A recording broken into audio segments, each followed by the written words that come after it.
Greeting to yet another video on insulin management strategies and inpatient hyperglycemia management series. This is the chapter 3 where we discuss about the ward and ICU management of hyperglycemia. This content is provided exclusively for educational purposes and should not be used as a substitute for professional medical advice. This is Medicine Beyond Harrison's. Let's go. We focus mainly on flexible, titratable regimens and prevention of hypoglycemia in this module. Overview: primary goal is to use flexible, titratable insulin regimens that prevent hyperglycemia and avoid hypoglycemia. Always avoid sliding scale only regimen. Preferred approach for non-critically ill ward patients, it is basal plus prandial insulin, that is the basal-bolus regimen with correctional insulin therapy according to sliding. Critically ill patients and ICU patients, it is always the IV insulin infusion that is recommended. Regimens, the gold standard versus the alternative. What is the gold standard? It is the basal bolus regimen, where we give a long acting basal at the night time, preferably, and a rapid acting prandial insulins before every meals, plus the correctional dose that is required as per sliding scale to prevent the preprandial hyperglycemia. When to use this? Eating regular meals patients, moderate to severe hyperglycemia, and new starts of hyperglycemia where the blood sugar is first high more than 180 milligram per deciliter. Why? Independent titration of fasting versus postprandial glucose. This reduces variability also. There is something called the Basal-Plus regimen where we give basal plus the correctional scale and optional prandial dose for the largest meal only. So when to use this is uncertain or when the oral intake is poor or transitioning from sliding scale. Advantages is that fewer injections are needed. Why? It is simpler, less hypoglycemia risk if intake is unstable. So there are other regimens which are used with cautions. Correctional only regimen, that is using of sliding scale. It is actually not recommended. Do not ever use this as a sole therapy. It is very reactive and it is not proactive. Once you correct the preprandial hyperglycemia using this sliding scale, you always will expect a postprandial hyperglycemia because of the anti-hypoglycemic hormone excess, that is the glucagon excess. Always use this as a adjunct to basal or prandial regimen. There is another called premix insulin where we give Mixtard 3070 or Trizodeg where there is aspart and long-acting insulin. It is a fixed ratio, cannot independently titrate. There is high risk of hypoglycemia if the meal is mixed. It is best for discharge planning, not for acute titration in hospital management. There is something called IV insulin therapy where we give variable rate of insulin, that is ml per hour, usually monitored and created according to the hospital protocols. It is used in the ICU in DKA, HHS setups, and hemodynamic instability. It requires hourly monitoring as per protocol. So, calculating the starting doses of insulin for a newly admitted patients in ward, we estimate the total daily dose of insulin, which is the most important step in hyperglycemia management in hospital setting. It is not the HbA1c, not the NPO status, not the infection, not the stress. It is always the body weight that is most important in hyperglycemia management. For an insulin naive patients with patients with mild resistance, it is the zero point 0.3 to zero point 0.5 units per kg per day. Moderate in resistant for steroids or during infections, it is zero point 0.5 to zero point 0.8 units per kg per day. In elderly and renal impairment, we go with a bit of caution, which is usually zero point 0.2 to zero point 0.3 units of insulin per kg per day. So, for example, if the patient is 60 kgs and having moderate resistance, we can start with a zero point 0.5 units of insulin per kg per day, that comes around 30 units, of which the step 2 is we split the basal versus bolus. Usually, the general rule is 50% should be the basal and the 50% should be as the bolus, which is divided across meals. So, for example, a 70 kg with a moderate resistance of insulin, we give zero point 0.5 units per kg, that is 35 units of total daily dose of insulin required.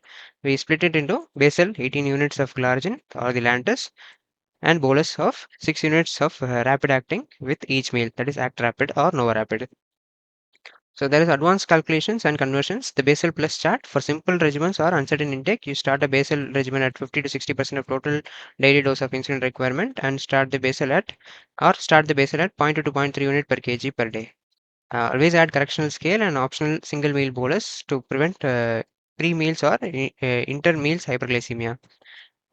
Converting the premix to basal bolus regimen, converting the home premix to inpatient regimen, compute correct total daily dose, the sum of daily premix, reduce the total daily dose by 10 to 20%, split the new total daily dose into 50% bolus and 50% basal.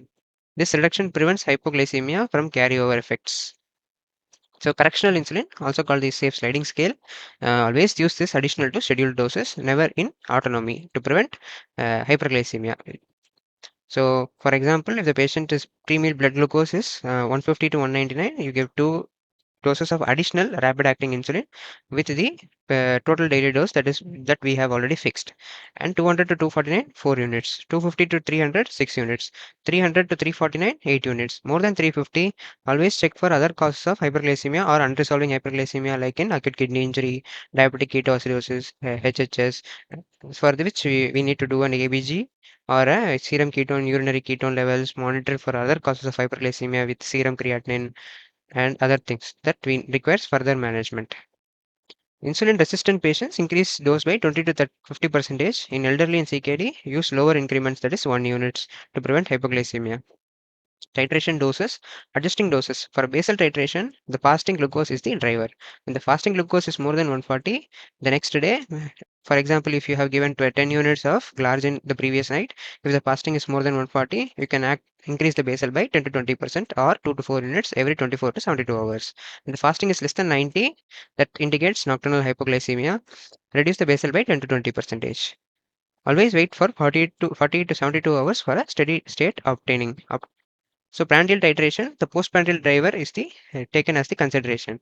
2 hour post meal, if the blood glucose is more than 180 milligram per deciliter, increase that meal's bolus by 1 to 2 units or 10 to 20% the next day. Recurrent high, check carbohydrate content and absorption or modify the diet. Titration, tuning and the sick days. Correction tuning issue.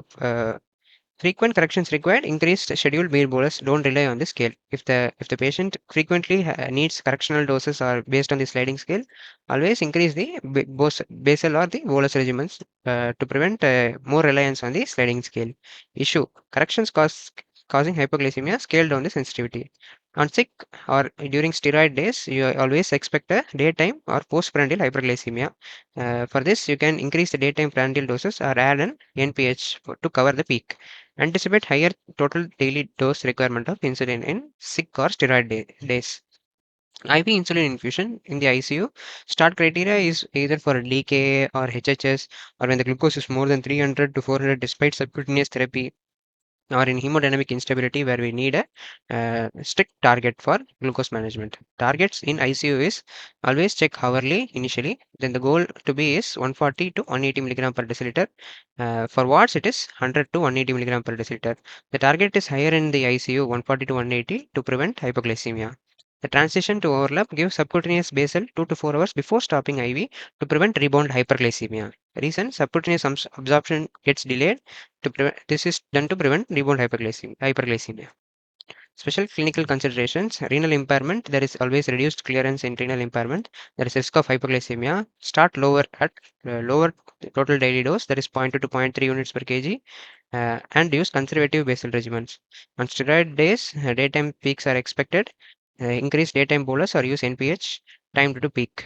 Monitor pre-lunch and dinner. Elderly patients prefer basal only or basal plus regimens. Relax targets. Avoid aggressive prandial dosing. Enteral feeds or total parenteral nutrition. In continuous feeds, basal plus correction or scheduled regular Q6 hourly. If feeds stopped, give dextrose IV. Common pitfalls: sliding scale monotherapy, always avoid. Leaving patients on correctional only is a very bad mistake to do in hyperglycemia. Co-formulations in acute. Using premix in unstable patients is inflexible, cannot titrate according to the patient's requirement, and there is more incidence of hypoglycemia.